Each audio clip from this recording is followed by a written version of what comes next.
Diva Chef told me just stand there and be quiet. Okay. By Artful Dodger 1431. Here's some background. Let me take you into my past. Again, I'm in the kitchen of a large culinary company and catering company. You get these more often than most. A diva in the kitchen. Could be a cook, a chef, or someone with a lot of attitude. Let me introduce you to Chef Smokey, and the reason will be explained in a moment. At the time, he was a line cook with some attitude issues. He had just joined on with us and he acted like he was going to be the next top chef in this company. He came over to our main line, looked things over, and then he came to the prep zone.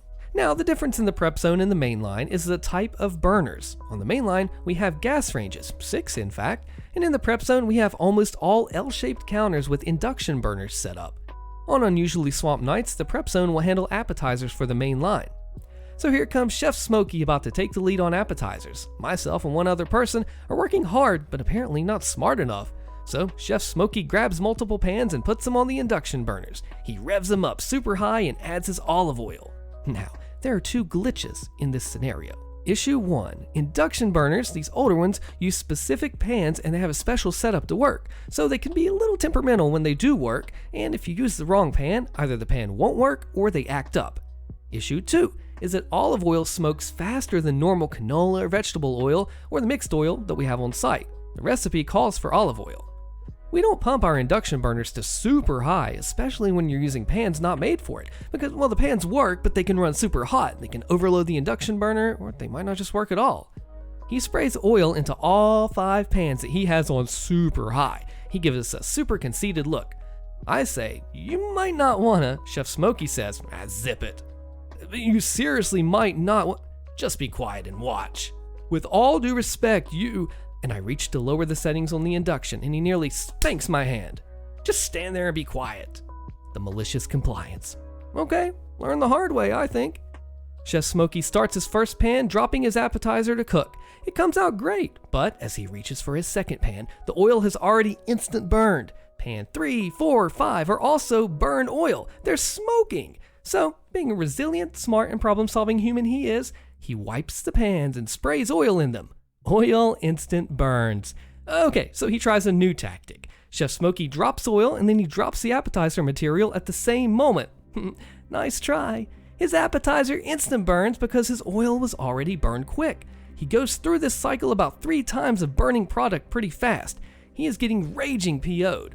So I try to stop him, but he's got to try one last time. He burns it again. He lays his oil in his pans again and I lean in and say, hey, Smokey the Bear, your oil's burning again. The aftermath. Chef Smokey backs off. Then it's each man to a pan, heat turned to a moderate level. While Chef Smokey starts the re-prep of the lost product he's burned through, let me note that he burned through most of the day's product, so he was going to spend the day re-prepping. He spent a good day silent.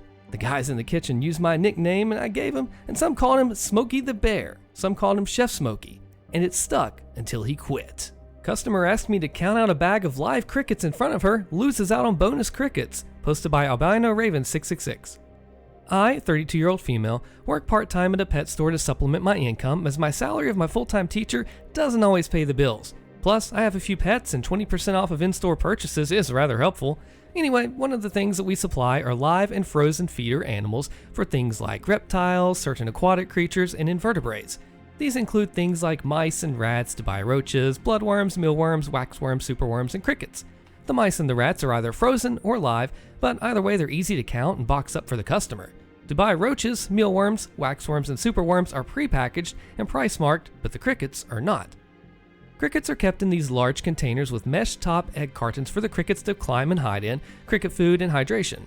This means that when the customers ask for crickets, which we usually sell by the dozen, we have to count and retrieve them manually while putting them in a plastic bag that we then fill with air and then tie off to go to the customer. Our method for transferring the crickets is to lightly tap the egg cartons over a funnel-like object that doesn't have a hole at the bottom.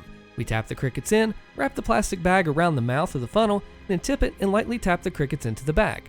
Some crickets jump in out of order or cling to others, so often customers are given bonus crickets, which we're okay with. It's better than shorting them.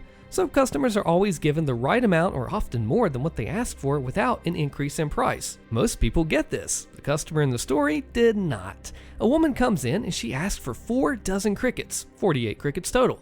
I went to the back, tapped the crickets from the cartons into the funnel, and then counted them into the bag. As per usual, the occasional extra cricket tumbled or hopped in, probably putting the total to a bit over 50 by the time I was done. So I bagged them, tied the bag, then I took them to the counter. Now, I don't know if this woman was having a bad day or if she'd been stiffed by another store in the past, but she demanded that we count out the crickets in front of her before she pays for them. Now, I explained that this was likely that she got a little more than what she asked for and that counting out 48 crickets individually would take a little while. She insisted and wanted to be sure that we weren't, quote, ripping her off, unquote. So I got one of those small plastic critter keepers and a pair of tongs. I opened the bag, making it deflate and slightly more painful to work with, and inserted the tongs. Delicately so, not to crush the crickets, I grabbed each one with the tongs and started counting slowly so to not crush the crickets with the tongs or to lose my place while counting, which is something I do struggle with. Then I dropped each individually counted cricket into the critter keeper. So after about 5 to 10 minutes at the counter meticulously counting crickets with tongs and maybe deliberately taking a little bit longer than I had to out of spite, a line was building up behind the woman and I was getting close to the end of my count. Eventually, I hit the grand total of what she paid for, 48 crickets. And wouldn't you believe it, there were 10 left over in the bag. Almost a whole extra free dozen that she would have gotten had she not asked me to count. I said, "Oh, would you look at that? My mistake. You were right. I did miscount. I'll put these other ones back and ring you up for the 48. I'll be right back." And before she could protest, I wandered off to dump the last 10 crickets back into the cricket container. When I came back to check her out, she was silent, not looking at me. She did her best to ignore the irritated looks of the customers lining up behind her while I poured her 48 crickets back into a plastic bag. She paid and then slunk off sheepishly out the door without a thank you or a glance back. I then got through the rest of the line quickly and apologized to the customers in line for the wait. I sent them home with some free samples, thanked them for their patience, and then continued along with my shift. She never complained, and she did return to the location several times after. She never asked anyone to count crickets again. Just undo that knot, posted by application Mobile 492. When I was a teenager, I spent my summers visiting my mom on one side of the country, and every other year her mom, my Grammy, on the other side of the country. Grammy usually had some project that needed doing, like cleaning gutters or fixing a fence, things like that. This story is from when she wanted some trees to chop down. Volunteer trees, the kind that grow tall and fast, but not thick. They're easily handled with a hacksaw and or a hatchet if one knows what they're doing. As will become apparent, I was not qualified for that description. Grammy hired a neighborhood teen to help out, and the two of us tackled the first and smallest of the 3 trees. This was when I learned that I was the most qualified of the 2 of us, so I was in charge of planning. Shockingly, the first tree went smoothly, and we learned how well that we worked together. Second tree, no problems. We're feeling like we have a handle on things. We get to the 3rd tree, and just like we did before, we tied a rope towards the top of the tree and tied it off to an old stump to guide the tree or to prevent an accident, and we got to work chopping into the trunk of the tree. We realized we had a problem when the rope went tight. Backing off to assess the situation, we were a little baffled how the tree started falling the way it did, but accepted that, if not for the rope, we would have just dropped this tree onto the nearby fence and Grammy's truck just beyond it. As we were discussing how to get the tree to fall the direction we wanted, Grammy came out to see what the holdup was. We get as far as pointing out the rope when she utters the line. "Oh, I see the problem. You used the wrong type of knot. You needed a slip knot so you could tighten it up as you went." No, that's not the problem. The problem is, here, undo that knot. I'll show you how to tie a proper knot. Nothing we could say could dislodge that idea that we just needed a proper knot. So, confirming what had happened the next was directly Grammy's fault, we undid the knot. The knot that was holding up a whole tree. Grammy was halfway into the first step of whatever knot she wanted us to tie before she realized why we weren't listening to her. All 3 of us watched as this tree fell nice and slow onto the fence. With a mighty crack, the trunk separated from the stump and the tree continued tipping directly onto the roof of Grammy's truck. Silence. Then, finally realizing what we had tried to tell her, Grammy lets out a hearty laugh. "Okay, I was wrong. Now finish the job and get the tree off my car." Want me to cook your steak a little longer than everyone else's? Okay. Posted by Amadeus Jericho. Let me start this off by saying I am crappy at cooking steak. Not this isn't edible anymore bad, but accidentally over or undercooked it bad. I can never get that perfect medium rare, and if I do, it's a dang miracle. Everyone in my household likes medium rare steaks, as I'm sure many people do. Most of the time, I end up undercooking them, which isn't a big deal, because I can just cook them a little longer. However, it seems to go from rare to well done in a very short amount of time. I don't know if the steak gods hate me or what, My mom always brings up my bad steak cooking skills, and it kind of peeves me off. I'm just trying my best, and no one else in the family complains. Just her. Now, before anyone says, why doesn't your mom cook? Or why can't she make her own food? My mom is disabled, and she can barely stand long enough to make a sandwich without being in a lot of pain. My brother and dad work all day, so I'm the only one left to cook dinner every night. It's been this way for years. And yes, even though I've been cooking for years, I still can't perfect a steak. Anyway, today I was making steak for dinner. I was very confident that today would be the day that I get a perfect medium rare. As I was just finishing up the steaks, my mom chimes in with, "Can you cook mine a little longer than the rest of them?" from the living room. Now, today's just an off day for me. I don't know why, I just don't have the best mood today, and I've got a little PO'd that she asked me that, because I guess she would just assume that I'm going to make it too rare for her. She wants it to be cooked longer? Fine. I take 2 of the steaks off the heat to rest while I keep hers cooking. As I'm pre-cutting my steak, I like it pre-cut, don't judge me, I notice something. Could it be the perfect medium rare that I've been dreaming of? Yes, it's perfect, a perfect medium rare.